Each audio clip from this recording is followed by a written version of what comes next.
Hello friends, आपल्या सर्वांची आवडती मालिका तुझ्या सोबतीने या मालिकेच्या आजच्या शुक्रवार 24 जुलैच्या एपिसोडमध्ये एकानंतर एक धमाकेदार ट्विस्ट आले आहेत. फ्रेंड्स, आजचा एपिसोड खूप भारी होता. मग नेमकं घडलंय तरी काय? तर आजच्या एपिसोडमध्ये संजनाचा पत्ता नुपूरला कळाला आणि नुपूर ही लगेच धावत सुटली. कर्जतला तिच्या सोसायटीत गेली. पण आधीच तिथे तायडीने सापळा रचून ठेवला होता आणि नुपूर ही कर्जतच्या जंगलांमध्ये हरवली. नुपूरने लगेच मल्हारला फोन करून सांगितलं, मल्हार सर, मी कर्जत जवळच्या जंगलात हरवलीये. मल्हार खूप घाबरला. नुपूरला शोधायला पोहोचला, परंतु मल्हार आणि नुपूरची भेट होण्याआधीच काही गुंडांनी नुपूरला पकडलंय. मग मल्हार या गुंडांपासून नुपूरला वाचू शकेल का, की त्याला उशीर होईल? हा सगळा प्लॅन कोणाचा होता? हे सगळं नेमकं घडलं तरी कसं, हे जाणून घेण्यासाठी हा व्हिडिओ शेवटपर्यंत नक्की पहा. फ्रेंड्स, आजच्या एपिसोडच्या सुरुवातीलाच नुपूर ही जियाला सांगते की मला संजनाची डायरी सापडली आहे. हे ऐकून जियालाही आश्चर्य वाटतं आणि जिया विचारते, तुला संजनाची डायरी सापडली आहे? नुपूर सांगते, हो, मला संजनाची डायरी सापडली आहे आणि त्या डायरीमध्ये एका नाटकाबद्दल लिहिलं आहे. म्हणजे मला तर असं वाटतं कोड वर्ड्समध्ये लिहिलं आहे की रायटर, हिरो, हिरोईन, नाटक आणि सगळ्यात महत्त्वाची गोष्ट म्हणजे या नाटकाचा प्रयोग ज्या दिवशी होता ना, त्याच दिवशी मल्हार सर आणि संजनाची हळद होती आणि माझं आणि वेदांचं लग्न होतं. हे ऐकून जियाला जबर धक्का बसतो. जिया म्हणते, वहिनी, हे सगळं तर खूपच डेंजरस आहे. आपल्याला वाटलं होतं त्यापेक्षा जास्त. नुपूर म्हणते, हो ना, मला तर ते कोड वर्ड्स, ती भाषा काही कळतच नाहीये. मला तर असं झालंय, कधी एकदा संजना आणि माझी ओळख होईल आणि मग मला सगळं सत्य कळतंय. जिया तिला समजावून सांगते, वहिनी, तू टेन्शन घेऊ नको. तुझी आणि संजनाची भेट लवकरच होणार आहे. मी त्या अवंतिकाच्या सोसायटीच्या सेक्रेटरीला कॉल केला होता. तिला सांगितलं, जर तुम्ही आम्हाला संजना आल्या आल्या सांगितलं तर आम्ही तुम्हाला तुमच्या भजनी मंडळासाठी काही इन्स्ट्रुमेंट देऊ. आणि मी तिला सांगितलंय की नुपूरला कॉल कर. तिला मी कळू दिलं नाही की तू माझी वहिनी आहे, आपण फ्रेंड्स आहोत, असंच तिला सांगितलंय. हे ऐकून नुपूर खूप खुश होते आणि म्हणते, थँक्यू जिया. आणि नुपूरला जिया विचारते, आणि वहिनी, तू खरंच विसरली आहे का? आज काय? नुपूर विचारते, काय आज? मला माहीतच नाहीये. जियाला समजतं की नुपूर विसरलीये. या आज ब्रोचा म्हणजेच मल्हारचा बर्थडे. आणि जिया ही नुपूरला सांगणार, अगं वहिनी, आज ब्रोचा. तेवढ्यात जिया मागे वळून पाहते आणि तिला पडद्यामागे तायडी उभी दिसते. तायडी लपून चोरून यांचं बोलणं ऐकत असते. आणि जिया म्हणते, नाही नाही, आज आहे ना ब्रोची एक महत्त्वाची मीटिंग आहे. त्याने तुला काही सांगितलं नाही का? जाऊ दे, मग मी सांगते. असं म्हणून जिया तेथून निघून जाते. नुपूरला काही कळतच नाही की आज मल्हारचा वाढदिवस आहे, हे तिला समजतच नाही. नुपूर किचनमध्ये तिचं तिचं काम करत असते आणि तेवढ्यात तायडी किचनमध्ये येते. तायडी नुपूरला विचारते, काय मग, आज काही स्पेशल आहे की नाही? नुपूरला काही कळतच नाही. नुपूर विचारते, तुम्ही हे कशाला विचारताय की माझं आज काही स्पेशल आहे की नाही? तुमचा काय संबंध? तायडी म्हणते, नाही तसं नाही, आजचा दिवस आपल्या सगळ्यांसाठी खूप स्पेशल आहे ना. मग तू ऑफिसमधून लवकर येणार आहे का? तुझा काही स्पेशल प्लॅन आहे का? म्हणजे त्यानुसार मला माझा प्लॅन करता येईल, म्हणून मी विचारतीये. नुपूर चिडून म्हणते, सागरिका मॅम, माझा काही स्पेशल प्लॅन नाहीये, आणि जरी असेल तरी मग तो तुम्हाला का सांगायचा? तायडी म्हणते, नाही, मला असं वाटलं की अंदाज घ्यावा तुझा काही स्पेशल प्लॅन असेल की नाही. तर नुपूर चिडून म्हणते, तुम्हाला काही अंदाज घ्यायची गरज नाहीये. जे काही विचारायचंय ते स्पष्ट विचारा, मी तुम्हाला स्पष्ट शब्दात उत्तर देईल. तायडी खुश होऊन म्हणते, मला आपलं हे इक्वेशनच खूप आवडतं. कोणतंही लपवाछपी न करता माझ्या मनात जे आहे ते मी तुला सांगू शकते आणि तुझ्या मनात जे आहे ते तू मला सांगू शकते. ठीक आहे, मी तुला स्पष्टच विचारते, आज तुझा काही स्पेशल प्रोग्राम आहे का? नुपूर चिडून म्हणते, नाहीये, माझा काही स्पेशल प्रोग्राम नाहीये. तायडी म्हणते, ठीक आहे, आणि तायडी तेथून निघून जाते. आणि नुपूर विचार करते, मला माहिती आहे तुम्ही माझ्याशी बोलायला का येताय. तुमचा नेमका उद्देश काय आहे ते मला चांगलंच कळून चुकलंय. असा विचार नुपूर करते.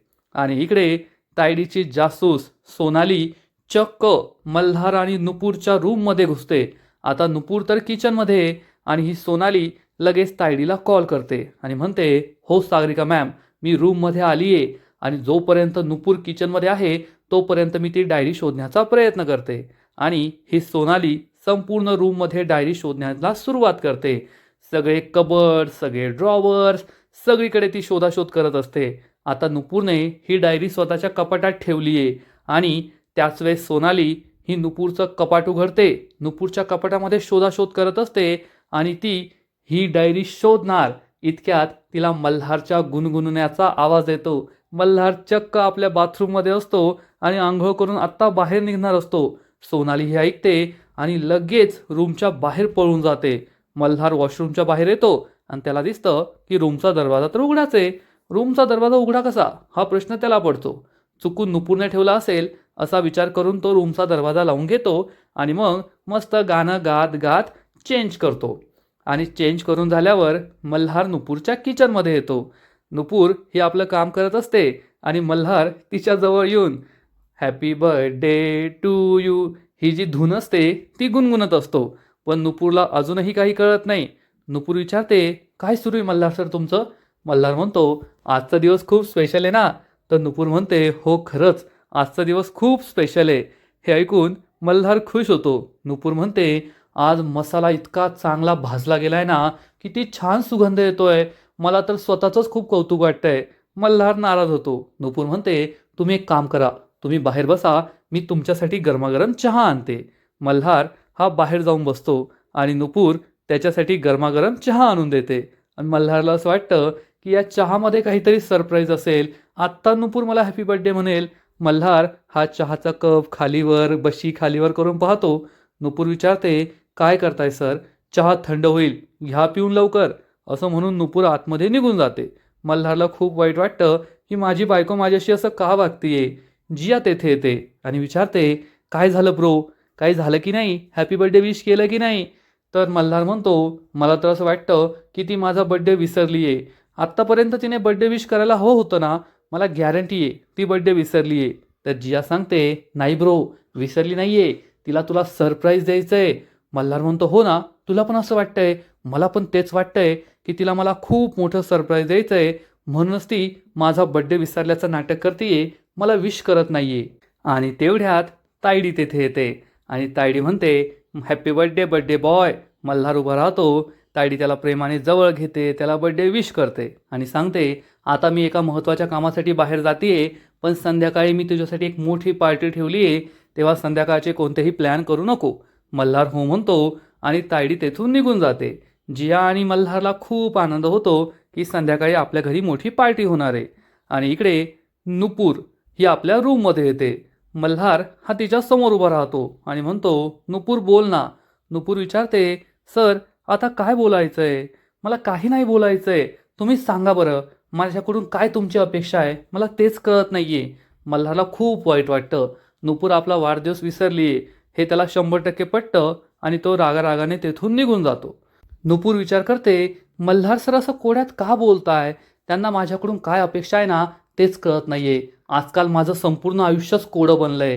ती जिया आणि ती संजना त्यांनी काय ते लिहून ठेवलंय त्या डायरीमध्ये ते सुद्धा कळत नाहीये. आता हे कोडं कसं उलगडणार हाच प्रश्न नुपूरला पडतो. आणि नुपूर आपल्या रूममध्ये येते. मल्हारच्या डेस्क जवळ येते. तेथे एक पुष्पगुच्छ ठेवलेला असतो. नुपूर या पुष्पगुच्छमध्ये असलेली नोट वाचते. त्यामध्ये हॅपी बर्थडे मल्हार खानविलकर असं लिहिलेलं असतं. आणि हे वाचताच नुपूरला जबर धक्का बसतो. नुपूरला समजतं की आज मल्हारचा वाढदिवस आहे. आणि नुपूरच्या लक्षात येतं की मल्हार काल रात्रीपासून एवढा एक्साइटेड का आहे? मला पुन्हा पुन्हा का विचारतोय? तुला मला काही बोलायचं आहे का? तुला मला काही सांगायचं आहे का? आणि नुपूरला झालेल्या सगळ्या गोष्टी आठवतात की रात्री मल्हार 12 वाजता तिला का म्हणत होता, कर कर कर, सांग मला सांग मला. त्यानंतर मल्हार आज सकाळी मला मोबाईल आणि घड्याळमधली तारीख का दाखवत होता ते नुपूरला आठवतं. मग तो किचनमध्ये येऊन हॅपी बर्थडेची धून का वाजत होता ते नुपूरला आठवतं. आणि आता बाहेर मल्हार नाराज का होऊन गेला हे नुपूरला आठवतं. नुपूरला खूप वाईट वाटतं. नुपूर म्हणते, मला माहीतच नव्हतं की मल्हार सरांचा बर्थडे कधी आहे. मी हा विचारच केला नाही की त्यांना विचारावं की तुमचा वाढदिवस कधी असतो, कोणत्या तारखेला असतो, कोणत्या महिन्यात असतो. मी कधी विचारलंच नाही. मी मल्हार सरांचा बर्थडे विसरले नाही तर मला माहीतच नव्हतं की त्यांचा बर्थडे कधी होता. खूप मोठी चूक झाली आहे. मल्हार सर काल रात्रीपासून माझ्याकडून अपेक्षा करताय की मी त्यांना हॅपी बर्थडे विश करेल, परंतु मी ते केलंच नाही कारण मला माहीतच नव्हतं. खूप मोठी चूक झाली आहे. मी त्यांचं खूप मन दुखावलंय. असं नुपूरला वाटतं. आणि तेवढ्यात नुपूर म्हणते, जाऊ दे, झालं गेलं सोडून द्यायचं. पण आता मी त्यांच्यासाठी काहीतरी करू शकते ना, काहीतरी छोटंसं, पण काहीतरी नक्कीच करू शकते. असा विचार नुपूर करते. नुपूरला एक आयडिया सुचते. नुपूर लगेच किचनमध्ये येते आणि मल्हारसाठी रवा केक बनवायला सुरुवात करते. स्वतःच्या हाताने मल्हारसाठी रवा केक बनवायचा, तो मल्हारला खूप आवडेल असं नुपूरला वाटतं. नुपूर तयारी सुरू करते आणि तेवढ्यात तिचा फोन वाजतो. पण हा एक अननोन नंबर असतो. त्यामुळे नुपूर विचार करते, नाही नाही, आता फोन नाही उचलायचा, अननोन नंबर आहे ना, कशाला उचलायचा, एवढं महत्त्वाचं नसेल, आता मला केक बनवणं जास्त महत्त्वाचं आहे. असा विचार करून नुपूर केक बनवत असते. तिचा हा रवा केक खरंच खूप छान असतो. नुपूर आपला केक बनवत असते आणि तिला या अननोन नंबरवरून पुन्हा पुन्हा कॉल येत असतो. मोठ्याने रिंग वाजत असते. आता फोन उचलून तो स्पीकरवर सुद्धा टाकता येतो, तसंही बोलता येतं. पण नुपूर पूर्णपणे दुर्लक्ष करते आणि फोन काही उचलत नाही. आणि ती या साच्यामध्ये हे सगळं मिश्रण टाकून देते. रवा केक मस्त कुकरमध्ये ठेवते. आता मल्हार खानविलकर करोडपती अब्जोपती आहेत, पण त्यांच्याकडे मायक्रोवेव्ह नाही आहे वाटतं कदाचित, त्यामुळे ती कुकरमध्येच हा केक बनवतीये आणि नुपूर कुकरमध्ये हा केक बनवत असते. इकडे संजना म्हणजेच अवंतिकाच्या सोसायटीमधली जी सेक्रेटरी आहे, जिला नुपूर आणि जियाने फोन करायला सांगितलंय, ती आपल्या सोसायटीमध्ये परत येते. गाडी पार्किंगला लावते आणि विचार करते, या नुपूरला मी किती वेळेस कॉल केले. माझ्या भजनी मंडळीच्या बायकांसमोर माझा खूप मोठा अपमान झालाय. तिच्याकडून मला एक्स्ट्रा पैसे घ्यायचे होते, तबला घ्यायचा होता, पण तिने फोनच नाही उचलला. आता कमीत कमी ती अवंतिका आल्यावर तरी फोन उचलते की नाही, देवालाच माहीत. असा विचार ही सेक्रेटरी बाई करते आणि आपली गाडी पार्क करून आपल्या घराकडे जात असते. आणि तेवढ्यात या सोसायटीमध्ये एक 4 व्हीलर येऊन उभी राहते. सेक्रेटरी बाईचं या गाडीकडे लक्ष असतं आणि या गाडीतून आधी ड्रायव्हर उतरतो आणि मग दुसऱ्या दरवाजातून उतरते सगळ्यांची लाडकी संजना देशमुख म्हणजेच अवंतिका. तिचा स्वॅगच वेगळा असतो. डोळ्यांवर चष्मा आणि मग ती डोळ्यांवरचा हा गॉगल काढते आणि गाडीच्या खाली उतरते. तिला पाहून या सेक्रेटरीला खूप आनंद होतो आणि ती म्हणते, अवंतिका आली, आत्ताच्या आत्ता नुपूरला कॉल करून कळवायला पाहिजे. आणि ही सेक्रेटरी पुन्हा एकदा नुपूरला कॉल करते. इकडे नुपूर या रव्या केकचा सुगंध घेत असते. रिंग वाजते, पण ती फोन काही उचलत नाही. त्यामुळे या सेक्रेटरीला खूप राग येतो. ही नुपूर काही फोन उचलत नाहीये. ती पुन्हा एकदा कॉल करते, पण नुपूर फोन उचलतच नाही, पूर्णपणे या फोनकडे दुर्लक्ष करते. केक तयार झालेला असतो, अतिशय सुंदर. त्यामुळे नुपूर सुद्धा खूप खुश होते. आणि इकडे संजना ही गाडीतून खाली उतरते. तिचा स्वॅगच वेगळा असतो, पण संजनाला माहीत नाहीये तायडी तिचा स्वॅग कायमचा संपवणार आहे. ती कोणाच्याही हाती लागली तरी तिचे हालच होतील, एवढं मात्र नक्की. संजना आपली बॅग घेते आणि आपल्या रूममध्ये, आपल्या फ्लॅटमध्ये निघून जाते. इकडे नुपूर डेकोरेशन करत असते. एका प्लेटमध्ये हॅपी बर्थडे मल्हार सर आणि मग त्यामध्ये हा केक ठेवते. मल्हार सरांना हे सरप्राईज नक्की आवडेल असं नुपूरला वाटत असतं. इकडे बिचारा मल्हार हा आपल्या रूममध्ये परत येतो. त्याला खूप वाईट वाटत असतं. तो निराश असतो. माझ्या बायकोला माझा वाढदिवसच लक्षात नाहीये, तिने मला अजून हॅपी बर्थडे विशच केलं नाही, या गोष्टीचा त्याला खूप त्रास होत असतो. तो दुःखी असतो आणि मल्हार डोक्याला हात लावून बसतो. तेवढ्यात नुपूर ही किचनमध्ये अतिशय सुंदर असा रवा केक तयार करते. मस्त डेकोरेशन करते. नुपूरची सगळी तयारी झालेलीच असते. इकडे मल्हार हा डोक्याला हात लावून बसलेला असतो. तेवढ्यात नुपूर त्याच्यासाठी हा केक घेऊन येते आणि म्हणते, happy birthday Malhar sir. Malhar नुपूरकडे पाहतो. त्याला खूप आनंद होतो. नुपूरने मला शेवटी बर्थडे विश केलं आणि माझ्यासाठी एवढा छान केक बनवलाय हे पाहून मल्हार खूप खुश होतो. नुपूरच्या चेहऱ्यावर सुद्धा छान स्माईल असते. मल्हार उठून उभा राहतो आणि नुपूरचे दोन्ही हात पकडून thank you thank you thank you so much Nupur असं म्हणतो. नुपूरलाही आनंद होतो. मल्हार तिला म्हणतो, मला माहीतच होतं तू माझा वाढदिवस कधीच विसरू शकत नाही, मग मला एवढं कशाला पिडलं. अरे माहिती आहे सरप्राईज द्यायचंय, थोडी चेष्टा करायची, पण काल रात्रीपासून तुझी चेष्टा ती आत्तापर्यंत सुरू, एवढी चेष्टा काय लांबवायची असते का. नुपूर म्हणते, नाही सर तसं नाही आहे. मल्हार म्हणतो, मला माहिती आहे तुला मला सरप्राईज द्यायचं होतं म्हणून तू हे सगळं केलं ना, तू माझा बर्थडे विसरूच शकत नाही. तर नुपूर सांगते, नाही सर मी खरंच, म्हणजे तुमचा बर्थडे विसरले असं नाही, पण आज तुमचा बड्डे आहे हे मला माहीतच नव्हतं. तुमचा वाढदिवस कधी असतो हे मला माहीतच नाहीये. मल्हारला आश्चर्याचा धक्काच बसतो. मल्हार विचारतो, काय देवा, पहा, एका बायकोला आपल्या नवऱ्याचा वाढदिवस कधी आहे हे माहीतच नाहीये. नुपूर म्हणते, सर म्हणजे मी खोटं बोलले असते. मी खोटं तर नाही बोलले ना, मी खरंच बोलले. तर मल्हार म्हणतो, एक वेळेस खोटं बोलली असतं ना तर मला चाललं असतं, एवढा त्रास नसता झाला मला. आता मला जास्त त्रास होतोय की तुला माझा वाढदिवसच माहीत नव्हता. मल्हार नाराज होतो. नुपूर म्हणते, सर आता तुम्हीच ठरवा, तुम्हाला नाराज व्हायचंय की मी इतका छान केक बनवलाय तुमच्यासाठी, तो केक कापून तुम्हाला मस्त सेलिब्रेट करायचंय. मल्हार म्हणतो, हा केक तू माझ्यासाठी बनवलाय स्पेशल? नुपूर सांगते, नाही, फक्त तुमच्यासाठी बनवला असं नाही, घरात कोणाचाही वाढदिवस असता तरी मी असा केक बनवलाच असता. मल्हार सांगतो, ठीक आहे, पण मला हे केक खूप आवडतात. मला ते आयसिंगवाले केकपेक्षा हे केक जास्त आवडतात. माझी आईसुद्धा माझ्यासाठी असाच केक बनवायची माझ्या प्रत्येक वाढदिवसाला. हे ऐकून नुपूरला सुद्धा खूप आनंद होतो. नुपूर म्हणते, चला सर, हा केक कट करून घेऊया. नुपूर मल्हारसमोर हा केक ठेवते, त्यावर ही कॅन्डल लावते, कॅन्डल पेटवते. नुपूर मल्हारच्या खूप जवळ असते. मल्हार तिच्याकडे एकटक पाहतच राहतो. नुपूर सुद्धा त्याच्याकडे पाहते. या दोघांची नजरानजर होते. नुपूर थोडीशी लाजते आणि मग मल्हार नुपूरला म्हणतो, मला नाही पटत की तू सगळ्यांसाठी हा केक बनवला असता. तो फक्त माझ्यासाठीच हा केक बनवलाय, कारण मी तुझ्यासाठी स्पेशल आहे. नुपूर म्हणते, नाही नाही, असं काही नाही आहे. तुम्ही माझ्यासाठी बाकीच्या इतके स्पेशल आहात. मल्हार म्हणतो, ठीक आहे, चला आता केक कट करूया. नुपूर म्हणते, नाही नाही सर, कट नका करू, आधी एक विश मागा, तुमची विश नक्की पूर्ण होईल. मल्हार म्हणतो, ठीक आहे, काय विश मागू? मल्हार विचार करत असतो. तेवढ्यात नुपूरचा फोन वाजतो. नुपूर म्हणते, सर या नंबरवरून मला खूप वेळेस कॉल आला आहे, मला हा कॉल उचलू द्या, तोपर्यंत तुम्ही विश मागा. मल्हार म्हणतो, ठीक आहे, आणि नुपूर फोनवर बोलायला बाजूला जाते. नुपूर फोन उचलते. मल्हार तिच्याकडे पाहतच असतो आणि ही सेक्रेटरी म्हणते, मी अवंतिकाच्या सोसायटीची सेक्रेटरी बोलतीये, तुम्ही माझा फोन का उचलत नाही? नुपूर सांगते, सॉरी, मी ना थोडी बिझी होते त्यामुळे फोन उचलला नाही. काय झालंय? तर ही सेक्रेटरी सांगते, संजना सोसायटीत परत आली आहे. हे ऐकून नुपूरला जबर धक्का बसतो आणि नुपूर म्हणते, काय, संजना परत आली आहे? आणि हे मल्हार ऐकतो. संजना? नुपूर ही या सेक्रेटरीशी बोलत असते आणि मल्हार विचार करतो, नाही नाही नाही, नुपूर कशाला संजनाबद्दल बोलेल, मी काहीतरी चुकीचं ऐकलं असेल. आणि नुपूर या बाईला म्हणते, कुठे ती आता? ही बाई सांगते, इतक्या वेळ माझ्या नजरेसमोरच होती, आत्ताच तिच्या फ्लॅटवर गेली आहे.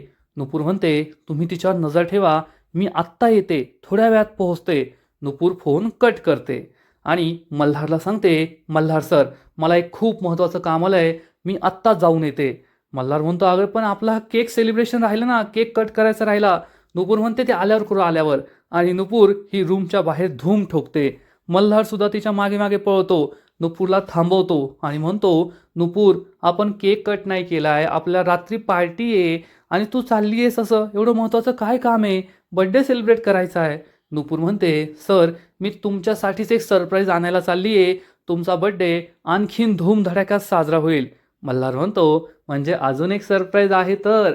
नुपूर म्हणते, हो सर, एक खूप भारी सरप्राईज आहे, पण आत्ता मला जाऊ द्या, मला आत्ता जावं लागेल. मल्हार विचारतो, संध्याकाळी लवकर येशील ना, या सगळ्यांचा काहीतरी प्लॅन आहे.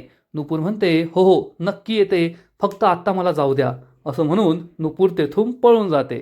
मल्हार खूप खुश होतो. त्याला असं वाटतं की नुपूर त्याच्या बड्डेचीच तयारी करायला गेली आहे आणि त्याला आणखीन एक मोठं सरप्राईज देणार आहे. मल्हार खुश असतो आणि नुपूर कर्जतला संजनाला भेटायला निघून जाते. आणि आजचा एपिसोड येथेच संपतो. फ्रेंड्स, तुझ्या सोबतीने या मालिकेचा आजचा एपिसोड खरंच खूप भारी होता, इंटरेस्टिंग होता. शेवटी नुपूरने मल्हारला हॅपी बर्थडे विश केलं आणि खोटं नाही बोलली, ते सुद्धा छान झालं. या दोघांचं हे बड्डे सेलिब्रेशन खरंच खूप छान होतं. पण नुपूरला संजना आलीये हा कॉल आला आणि नुपूरने धूम ठोकली. आजचा एपिसोड तर भारी होता, पण या मालिकेचा पुढील एपिसोड आणखीन भारी असणार आहे. आणखीन मोठा ट्विस्ट या मालिकेत येणार आहे. मग नेमकं घडणार तरी काय? तर या मालिकेच्या पुढील एपिसोडमध्ये आपण पाहू की नुपूर चक्क कर्जतला गेलेली असेल आणि ती संध्याकाळी लवकर परत येणार नाही. मल्हारच्या वाढदिवसाची सगळी तयारी झालेली असेल. सगळेजण हॅपी बर्थडे मल्हार करत केक कट करायला लावणार. पण रेवती मावशी विचारेल, तुझी बायको कुठे? ती काय बड्डेला आली नाही वाटतं. आणि तेवढ्यात नुपूर ही मल्हारला कॉल करेल आणि सांगेल, मल्हार सर, मी येथे कर्जतच्या जंगलांमध्ये हरवली आहे. हे ऐकून मल्हारला जबर धक्का बसेल. मल्हार विचारणार, तू तेथे काय करायला गेली होती? आणि ती सांगेल, सर तुम्ही लवकर येथे या, मला खूप भीती वाटतीये. मल्हार घाबरणार आणि मल्हार हा लगेच तिच्या मागे मागे धावत सुटणार. मल्हार कर्जतच्या जंगलात पोहोचेल. तेथे नुपूर असेल. मल्हार सर आवाज देत असेल आणि तेवढ्यात मल्हार नाही तर चक्क 2 डेंजरस गुंड हे नुपूर समोर येणार आणि राक्षसासारखे हसत असतील. नुपूर खूप घाबरणार. नुपूर मल्हारला आवाज देईल, पण त्याआधीच हे गुंड नुपूरचं तोंड बंद करून तिला घेऊन जातील. मग आता मल्हार नुपूरला वाचू शकेल का, हे तर पुढील एपिसोडमध्येच कळेल. आणि पुढील एपिसोड पाहण्यासाठी व्हिडिओला लाईक करा, शेअर करा, चॅनलला सबस्क्राईब करून बेल आयकॉनवर क्लिक करा. म्हणजे या मालिकेचे नवीन नवीन एपिसोड तुम्हाला सर्वात आधी पाहायला मिळतील. खूप खूप खूप धन्यवाद.